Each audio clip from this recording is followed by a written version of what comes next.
There is a man who is so self-absorbed and consumed with a seething hatred of the world and his long over-enduring resentment towards those who ever crosses his path or anyone who's ever wronged him in his past.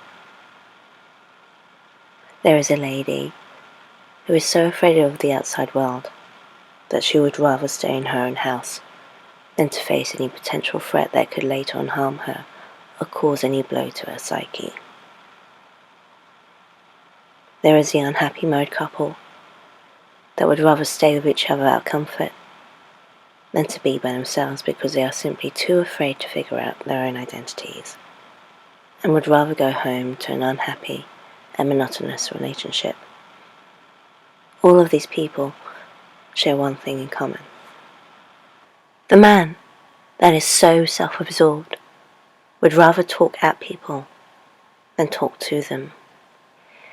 He is very opinionated, defensive, self-centered, and believes that he is the victim of everything and anything that's ever gone wrong in his life. He's never been able to face up to anything, or to learn from his mistakes, or seek growth from his experiences. His world is a very hostile place. He would rather fight first and attack before anyone could possibly ever do the same to him. He is by far controlling, difficult, negative, and his toxicity is prominent. The lady, who is too afraid to face anyone in the real world, would rather seek refuge in her own house. She is a fragile thing, afraid of what others might think of her or could do to her to possibly break her. She finds it so hard to trust anyone or to want to let anyone in her life. She is safe in her house where no one can touch her or can come anywhere near her. The unhappy couple, well, they have come to hate and resent each other so much, but are simply too afraid to leave because they are too comfortable. They have become like each other's slippers, simply just there to be taken for granted. They hate and resent each other so much, but are too afraid to stay and too afraid to leave. They don't want to face themselves, being alone, because they are so terrified of facing who they really are. They have no identity, because their last few years have simply been the knowledge that the other one is there, waiting for them. They don't talk to each other anymore, nor do they have anything in common, and they realize they never did from the start. They have outgrown each other, and not become better people, but in fact become worse. They have come to hate each other so much, but are simply just too lazy to move.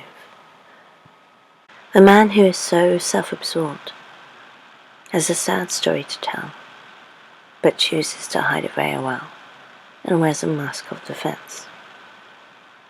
The lady who shuts herself in her own house is an agoraphobic. She has endured much loss and heartbreak in her life that she simply cannot face anymore. The couple, who have come to hate and resent each other so much, have had a turbulent relationship for many years. It is toxic, and it's unstable because of the husband's alcoholism and many extramarital affairs. The wife has very low self-esteem, which is why he chose her. She wanted a marriage, a house, the kids, and all those things her parents told her she needed to get. But she realized that all those things he promised her were not fulfilling her. He can't stand the sight of her anymore, but stays because he's in his 40s and is no longer the 20-year-old Lothario he always thought he was. He stays out of security, the house, and the kids, and is simply just too afraid to leave. She stays with him for the same reason, but is miserable. He finds ways to spend less time with her, and would rather stay at work than to face any more time with her. All of these people share something in common. They have a darkness lurking within them, or a missing piece. There is an emptiness and a longing. The man who is so absorbed and hates the world so much has had a hard upbringing and came from a broken family. He has never been able to form healthy relationships with anyone, but has always chosen to hang out with like-minded individuals who made him feel even worse about himself and the world he lives in. He is uncomfortable and unable to express what goes on inside his head. His parents never showed him how to. People to him are simply just a tool to get what he wants. For him, everything is fight or flight. He would rather attack first than to be attacked himself. His only comfort is that of drugs, alcohol, and sleeping around with random strangers. All of those things help, but are only very temporary.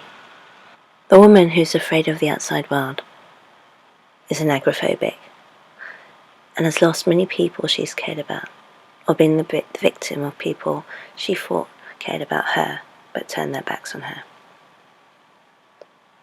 She was too open with her feelings and emotions, and had to become more reclusive and careful with who she shared them with. She's had to learn the hard way. Her comfort is food or being surrounded in her own safe haven of a house, where no one can come near her or get close to her. She lives a very quiet and timid life. She is afraid, and she is vulnerable. The unhappy couple, who have come to hate and resent each other, have chosen to stay out of fear of being single, and fear of having to stay alone. They saw lust as love, and I didn't realize that they had to work at their relationship, but became too comfortable and too afraid to leave each other. They simply just wanted someone there waiting for them to be home. Never mind the fact that they absolutely can't stand the sight of each other anymore and barely talk to each other. Their marriage is, and always has been, a marriage of convenience. They will carry on hating each other, but never leave. He is the alcoholic, and she has very low self-esteem, and came from a very conventional family. He has become lost inside himself, and no longer recognizes himself anymore. His only comfort is that of alcohol, and the bottle that waits for him at home. Her only comfort is knowing that she has the house, the car, the kids her family told her she needed to get. All of these individuals have a story to tell and a mask to wear. They share similar things in common, such as a darkness, a longing, a hole in their life, a missing piece of the puzzle, an emptiness, a yearning, a need for consumption of some sort, and a fear of the unknown.